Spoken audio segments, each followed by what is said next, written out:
Bismillahirrahmanirrahim. Assalamu alaikum warahmatullahi wabarakatuh.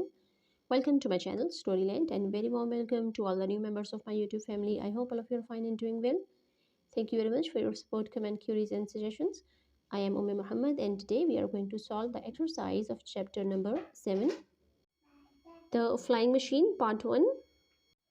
इस chapter से related और इस बुक से रिलेटेड जितने भी इंपॉर्टेंट और नेसेसरी लिंक्स हैं सभी आपको डिस्क्रिप्शन में मिल जाएंगे. And if you need essay in English language about any topic, please visit my blog. Link is also in the description. And for any comment, query or suggestion related to my content and my niche, you can freely tell me in the comment box below. अगर आप मेरी video first time देख रहे हैं तो channel को subscribe कर लें और वीडियो अच्छी लगे तो इसको लाइक भी कर दें. चलिए अपना आज का लेक्चर स्टार्ट करते हैं.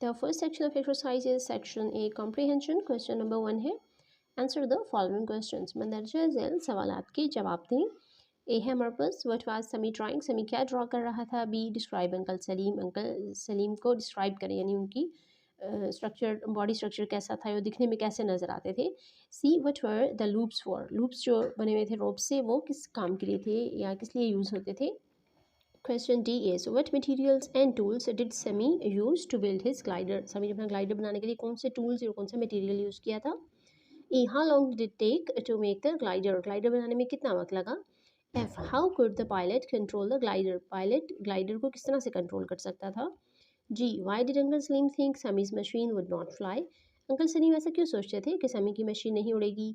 And H why was uncle Salim not frightened. और अंकल सलीम क्यों डरे हुए नहीं थे. लास्ट क्वेश्चन है I would you have been frightened. क्या आप भी कभी डरे हैं या आपको भी कभी किसी चीज़ से डर महसूस हुआ है. तो अपना कोई इंसिडेंट है आपका तो आपने यहाँ पे लिखना है.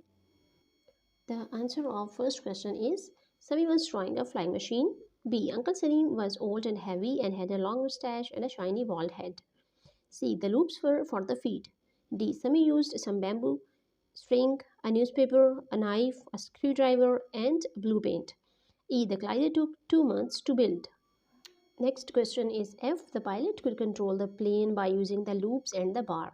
The loops of string were for the feet, the bar was moved with the hands. The pilot moved the bar to make the plane go up or down. To go right, the right foot had to be pushed down. To go left, the left foot had to be pushed down. The next question is G. Uncle Salim thought Sami's machine would not fly because it was too small and had no engine. H. Uncle Salim was not frightened because he thought the glider would never leave the ground.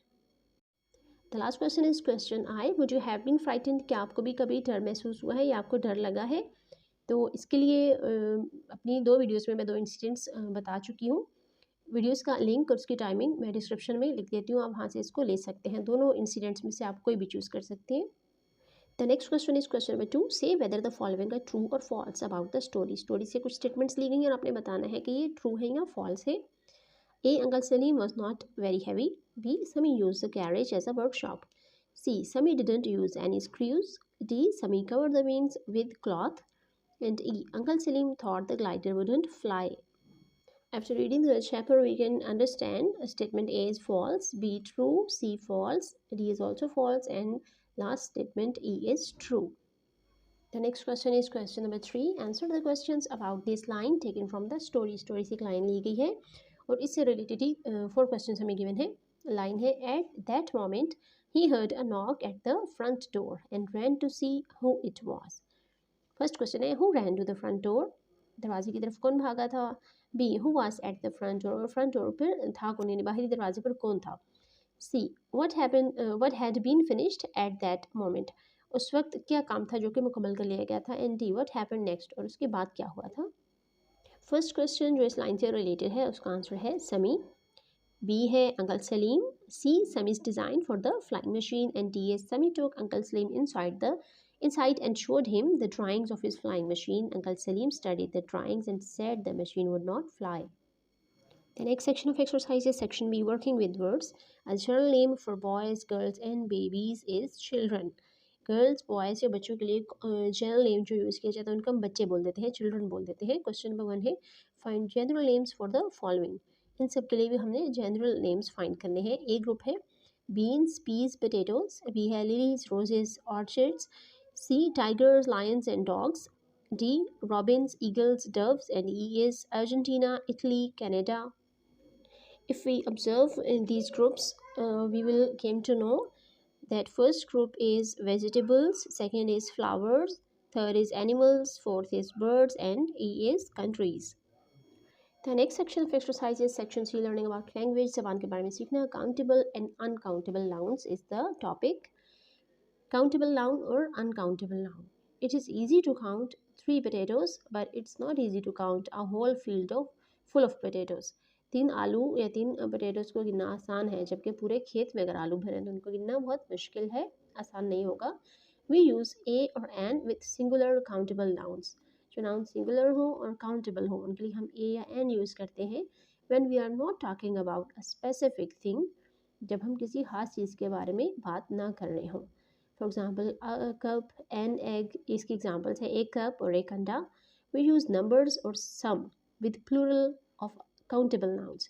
जब countable nouns का plural हो जाता है, बहुत ज़्यादा हो जाता है, तो उसके लिए हम सम का वर्ड यूज़ करते हैं या फिर उनकी तादाद बता देते हैं, उसके नंबर यूज़ कर लेते हैं. फॉर एग्जाम्पल सम एग्स, कुछ अंडे. We use some with uncountable nouns that are present in a limited quantity. अब जब नाउन अनकाउंटेबल होगा और लिमिटेड क्वांटिटी में होगा, वो थोड़ी मिकदार में होगा, तो उसके लिए भी हम सम का वर्ड यूज़ करते हैं. फॉर एग्जांपल सम शुगर, कुछ चीनी या थोड़ी सी चीनी. क्वेश्चन नंबर 1 गिवन है write the letter C countable और U uncountable in front of each noun given below. नीचे कुछ नाउन गिवन से हमने उसको मेंशन करना है कि अनकाउंटेबल है या काउंटेबल है. एग्जाम्पल है फ्लावर्स, अनकाउंटेबल हम यू लिख देंगे. ए है cake, B vegetables, C tea and D milk. इन सब नाउन्स को जब हम देखें तो cake is countable first, B vegetables is also countable, tea is uncountable and milk is also uncountable. तो फर्स्ट टू के सामने हम सी लिखेंगे और लास्ट टू के सामने यू लिख देंगे. क्वेश्चन नंबर 2 है हमारे पास underline the verbs in the following sentences. जो कुछ सेंटेंसेस गिवन है इसमें से हमने वर्ब्स को पॉइंट आउट करना है या सेपरेट कर लेना है. ए सेंटेंस है the girls clapped and the boys ran. B our teacher smiled when the students sang. And C is the elephants trumpeted loudly. इस क्वेश्चन में फर्स्ट सेंटेंस में जो वर्ब यूज़ हुए हैं वो हैं क्लैप्ड एंड रैन, सेकेंड में smiled and sang, and last में trumpeted. The next question is question number 3. What are the characters saying? जो characters यहाँ पिक्चर में दिखाए गए हैं वो क्या कह रहे हैं. Draw these speech bubbles in your notebook. Notebook में speech bubbles बनाएं and write down what you think the characters are saying. और जो भी आप सोचते हैं कि ये कैरेक्टर किस बारे में बात करें वो आपने उन स्पीच बबल्स के अंदर स्टेटमेंट लिख देनी है. अगर हम चैप्टर की हेल्प लें तो हम देख सकते हैं कि जब अंकल सलीम आए थे और उन्होंने उसको एग्जामिन किया था उसकी फ्लाइंग मशीन को, तो उनके दरमियान में क्या बातें हुई थी, क्या उनका डायलॉग हुआ था, उससे हेल्प लेते हुए हम यहाँ पे स्पीच बबल्स को फिल कर सकते हैं. पहला स्पीच बबल जो हम बनाएंगे वो अंकल सलीम का है और उसमें वो कह रहे थे it doesn't look very strong. ये बहुत ज़्यादा मजबूत नहीं नज़र आ रहा जब उसकी विंग्स उन्होंने देखी क्योंकि न्यूज़पेपर से बने थे. इसके बाद नेक्स्ट स्पीच बबल हम समी का बनाएंगे कि इसके आंसर में समी ने उनसे क्या कहा था. तो समी ने कहा था ओ इट इज़, ओ ये है, यानी ये मजबूत है, स्ट्रॉन्ग है. It will easily carry you, आपको आसानी से उठा लेगा या आपका वजन आसानी से उठा लेगा. The next topic is expressing likes and dislikes.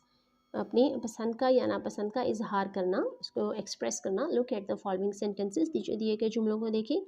I like your dress, मुझे आपका ड्रेस पसंद है. ही लव्स दिस गेम, उसे ये गेम पसंद है या ये खेल पसंद है.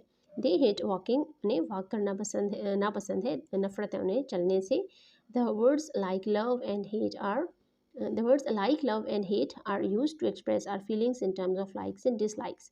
जब हम किसी चीज़ को अपनी किसी चीज़ के बारे में अपनी पसंदीदगी का या नापसंदीदगी का इजहार करते हैं तो उसके लिए हम लाइक, लव या हेट का वर्ड यूज़ करते हैं. क्वेश्चन नंबर 4 में गिवन है डू यू लाइक और dislike doing the things given below. नीचे पिक्चर्स में कुछ चीज़ें दिखाई गई हैं, कुछ काम दिखाए गए हैं और आपने बताना है कि आप इनको लाइक करते हैं या डिसलाइक करते हैं. डिस्कस इन पेयर्स में डिस्कस करें, यानी दो फ्रेंड्स का ग्रुप बना लें और डिस्कस करें. बी श्योर टू एग्री और disagree in a polite manner. और आपने इस बात के यकीन करना है कि आप जब किसी से एग्री करेंगे या डिसएग्री करेंगे, एग्री तो आसानी से हो जाता है पोलाइट मैनर में, लेकिन अगर आप डिसएग्री करें हैं तो झगड़ा नहीं होना चाहिए, आपने पोलाइट वर्ड्स को यूज़ करना है। यहाँ पर अगर हम पिक्चर को देखें तो फर्स्ट पिक्चर में एक बच्चा स्लाइड ले रहा है और उसके बारे में हम कहेंगे आई लव स्लाइड्स। सेकंड में टीवी पे कुछ प्रोग्राम चल रहा है और बच्चे देख रहे हैं कार्टून या जो भी है। I don't like spending too much time in front of TV. Third है स्पोर्ट्स, दो बच्चियां हैं जो कि बैडमिंटन खेल रही हैं, I like outdoor sports. And last में एक बच्चा जंपिंग कर रहा है, I don't like jumping, it can hurt. इन सभी पिक्चर्स के बारे में आप अपनी पसंद या नापसंद का इजहार अपने वर्ड्स में भी कर सकते हैं। अगर आपको टीवी देखना पसंद है या जंपिंग करना पसंद है तो आप खुद से सेंटेंसेस बना सकते हैं, इनको लाइकिंग के बारे में लिख सकते हैं कि I like these things. Next topic है एक्सप्रेसिंग ओपिनियंस, अपनी राय का इजहार करना। Look at the following sentences, जो कुछ सेंटेंसेस गिवन है। I believe she is hungry, यानी मेरा यकीन है या मुझे लगता है कि वो भूखी है या उसको भूख लगी है। I don't think this is true, मुझे नहीं लगता या मैं नहीं सोचता कि ये सच है, मेरे ख्याल में ये सच नहीं है। These are different ways of expressing opinion, ये मुख्तलिफ तरीके हैं अपने ओपिनियन, अपनी राय को, अपनी राय का इजहार करने के लिए। जिस तरह से आप अपनी लाइकिंग और डिसलाइकिंग एक्सप्रेस करते हैं, इसी तरह से आप किसी भी चीज़ के बारे में अपने ओपिनियन को भी एक्सप्रेस कर सकते हैं। इसके बाद हमें जो क्वेश्चन गिवन है that is question number 5, work in pairs. Pairs के फॉर्म में आपने काम करना है। टू डिस्कस करने के लिए योर ओपिनियंस, अपने ओपिनियंस को अबाउट द फॉलोइंग। नीचे जो 3 क्वेश्चन हैं इनके बारे में आपने अपनी राय का इजहार करना है। क्वेश्चन नंबर 1 है which holiday is the most fun to celebrate, कौन सी छुट्टी ऐसी है जिसको सेलिब्रेट करने में सबसे ज़्यादा मज़ा आता है आपको। सेकंड है विच सीज़न इज़ मोर फन, कौन सा मौसम ज़्यादा अच्छा है एन्जॉयमेंट के लिए, मज़े के लिए, लुत्फ़अंदोज़ होने के लिए, समर और विंटर, यानी बच्चा होने की हैसियत से आपको क्या समर पसंद है या विंटर पसंद है, आप अपनी बतानी है, अपनी राय बतानी है। थर्ड है शुड स्टूडेंट्स गेट होमवर्क, क्या बच्चों को होमवर्क मिलना चाहिए, इस पे भी आपने अपने फ्रेंड्स के साथ डिस्कशन करनी है और बताना है कि आपकी राय क्या है, मिलना चाहिए या नहीं मिलना चाहिए। सबसे पहले हम फर्स्ट क्वेश्चन के बारे में लिखेंगे। I guess Eid holiday is the most fun to celebrate. Next है I don't think summer as a more fun season. And third is according to my opinion students should not get homework. The next topic is responding to simple directions. Have you ever played the game Simon says, क्या आपने कभी ये game खेली है जिसका नाम है Simon says. Given below are the steps to follow, नीचे जो है वो आपको स्टेप्स दिए गए हैं फॉलो करने के लिए। क्वेश्चन नंबर 6 है प्ले दिस गेम, इस गेम को खेलें फॉर अ फन एक्टिविटी के लिए विद द क्लास, अपनी क्लास के साथ। फर्स्ट पॉइंट है the teacher will give directions for the students to follow, students को फॉलो करने के लिए डायरेक्शंस आपकी टीचर आपको देंगी, यानी हिदायत देंगी, वो तरीका बताएंगी। इफ द टीचर सेज, अगर टीचर कहें Simon says first the children should do what he और शी सेज, सबसे पहले अगर वो कहें कि साइमन कह रहा है कि जो भी वो कह रहा है उसकी बात को माना जाए। If the teacher does not से साइमन सेज, अगर टीचर ऐसा ना कहें कि साइमन ने कहा है the children should not do it, तो बच्चों को चाहिए कि वो उस काम को ना करें। इन शॉर्ट आप कह सकते हैं कि जब टीचर साइमन का नाम यूज़ करेंगे तो आपने उस काम को करना है, और जब साइमन का नेम नहीं यूज़ करेंगे तो आपने उस काम को नहीं करना। सेकेंड पॉइंट है the game can start with a few simple instructions, और गेम बहुत सादा सी हिदायत के साथ भी स्टार्ट हो सकती है, इंस्ट्रक्शंस के साथ स्टार्ट हो सकती है। फॉर एग्जांपल, मिसाल के तौर पर बाय द टीचर सेइंग, जब टीचर कहें साइमन से, साइमन कह रहा है put your finger on your chin, अपनी फिंगर को अपनी चिन पर या अपनी ठोड़ी पर रखें। Children should quickly put their fingers on their chin, बच्चों को चाहिए कि वो जल्दी से अपनी उंगली को अपनी ठोड़ी पर रखें। The next point is the teacher can continue these commands, और टीचर ये कमांड्स या ऐसे अहकामात जारी रख सकती हैं by picking different things to do, मुख्तलिफ किस्म के कामों को चूज़ करके। For example touch your elbows, अपनी एल्बो को टच करें या अपनी कोहनी को टच करें। जंप ऑन द स्पॉट, जहाँ आप खड़े हैं वहाँ पे आपने जंप करना है, या किसी खास जगह का वो बताएंगे कि वहाँ पर आपने छलांग लगानी है, इस तरह के छोटे छोटे task. And last point is if the teacher does not से, अगर टीचर ऐसा ना कहें साइमन सेज कि साइमन कह रहा है, and a child does the action, और बच्चा वो काम कर दे एनीवे किसी भी तरह से, they are out of the game, तो वो इस गेम से आउट हो जाएगा। Continue in this manner until one winner is found, ऐसा आपने जारी रखना है जब तक एक विनर तलाश नहीं किया जा सकता। The next section of exercise is section D, listening and speaking, सुनना और बोलना। रिकॉल, दोबारा से याद करें। The letters A E I O and U are called vowels, इन 5 लेटर्स को हम वावल लेटर्स बोलते हैं। The remaining letters are called consonant, इसके अलावा जितने भी लेटर्स हैं अल्फ़ाबेट्स के उनको हम कॉन्सोनेंट्स बोलते हैं। When 2 consonants are present together, जब 2 कॉन्सोनेंट इकट्ठे आ जाते हैं। एट द बिगनिंग और एंड ऑफ वर्ड्स, किसी भी वर्ड के शुरू में या आखिर में। They are called consonant clusters, इनको हम कॉन्सोनेंट क्लस्टर्स बोलते हैं। फॉर एग्जाम्पल स्लीप में है एस और एल इकट्ठे आ गए, स्लीव्स में एस और एल शुरू में, दोनों वर्ड्स हैं, दोनों ही कॉन्सोनेंट है, वॉल्स नहीं है। Sometime 3 consonants can be group together, और बाज़ वक़्त ऐसा भी हो सकता है कि 3 कॉन्सोनेंट इकट्ठे आ जाए एट द स्टार्ट, बिल्कुल शुरू में। For example stream and street, इन दोनों वर्ड्स में ही तीन वर्ड्स जो है वो शुरू वाले कॉन्सोनेंट्स हैं। नेक्स्ट है consonant cluster can also be present at the end of words, और ये क्लस्टर्स वर्ड के एंड में भी आ सकते हैं। फॉर एग्जाम्पल एल डी है कोल्ड गोल्ड, लास्ट में ये दोनों लेटर्स ही कॉन्सोनेंट्स यूज़ हो रहे हैं। The first question is right words using the clusters given below, नीचे जो क्लस्टर्स दिए गए हैं या ग्रुप्स दिए गए हैं, इधर एट द बिगनिंग, इनको आपने यूज़ करना है या तो बिगनिंग में और at the end of each word, किसी भी वर्ड के एंड में।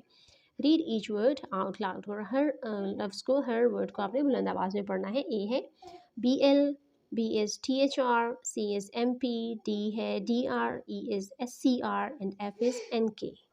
अगर हम इन ब्लैंक्स को फिल करें तो फर्स्ट वर्ड हमारे पास बनता है A blow, B thrown, C jump, D drum, E screw and F link.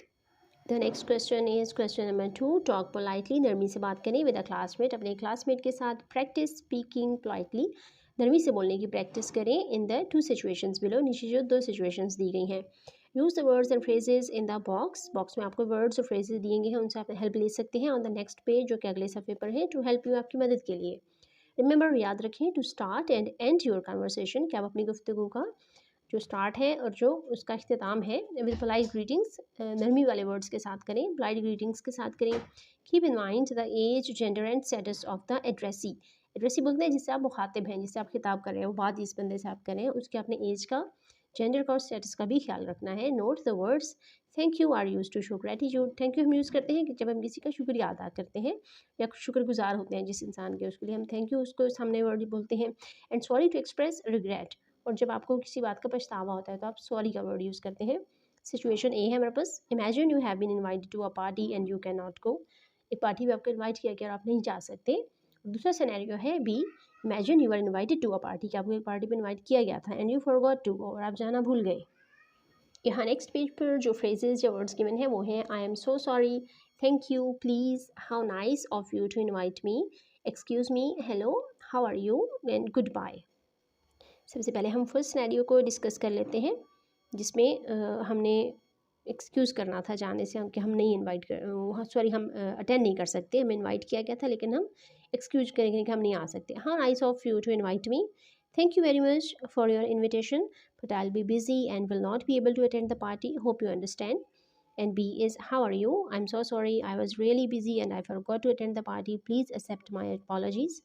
The next topic is revision. Question number 3 है, your teacher will read some statements. आपकी टीचर कुछ statements read करेंगी, listen carefully, मोहतात होकर सुने, then add a question tag, और उसको आपने एक question tag add करना है उसमें, यानी उस statement को आपने interrogative sentence में change कर देना है। Next section of exercise is section E, composition. If you could invent one thing that would make your life easier, अगर आप एक चीज़ इन्वेंट कर सकें, ईजाद कर सकें जिससे आपकी ज़िंदगी आसान हो जाए, what would you create, आप क्या बनाएंगे, and why, और क्यों बनाएंगे। Right 5 to 7 sentences about the project object in your notebook, अपनी नोटबुक में आपने इस ऑब्जेक्ट के बारे में, इस चीज़ के बारे में 5 to 7 लाइन्स लिखनी है। एट द एंड, आखिर में check your word for correct punctuation and spelling, और इनमें आपने चेक करना है कि आपने इसको फुली पंक्चुएट किया है और उसके स्पेलिंग्स बिल्कुल करेक्ट है। लास्ट में हमें एक प्रोजेक्ट गिवन है, let's build a flying machine, चलिए एक फ्लाइंग मशीन बनाते हैं। Who flies a flying machine, flying machine को कौन उड़ाता है। The first ever flying machine was designed and built by the Wright brothers by 1905, 1905 में सबसे पहली फ्लाइंग मशीन जो थी वो राइट ब्रदर्स ने बनाई थी, राइट ब्रदरान जिनको बोला जाता है। ईयर्स लेटर, कई सालों बाद, proper aircrafts have been built using their model, और कई साल बाद उनके मॉडल को यूज़ करते हुए प्रॉपर एयरक्राफ्ट बनाए गए। Modern day airplanes are controlled by specially trained aircraft pilots और एविएटर्स, एविएटर्स के थ्रू या पायलट्स के थ्रू, जिनको बहुत महारत हासिल होती है या बहुत माहिर होते हैं, वो इनको उड़ाते हैं। How would you build a flying machine, आप एक फ्लाइंग मशीन कैसे बनाएंगे। टॉक अबाउट योर आइडिया, अपने आइडिया के बारे में बात करें। ड्रॉ योर ऑन डिज़ाइन, अपने डिज़ाइन की तस्वीर बनाएं फॉर फ्लाइंग मशीन, एक फ्लाइंग मशीन की। Use arrows to label the key parts, उसकी की पार्ट्स जो मेन पार्ट्स हैं उनको लेबल करने के लिए एरोज लगाएं। Then make a list of the materials, और मटेरियल की लिस्ट बनाएं यू विल यूज़, जो भी आप यूज़ करेंगे उसको बनाने के लिए। लास्टली, सबसे आखिर में, राइट ए शॉर्ट डिस्क्रिप्शन, एक छोटी सी डिस्क्रिप्शन बतानी है about how it will work, ये कैसे काम करेगी। Present your design for flying machine to your classmates, अपनी क्लास के सामने अपने डिज़ाइन को अपने रिप्रेजेंट करना है। This was the end of this lecture. Hope you liked it. Thank you for watching.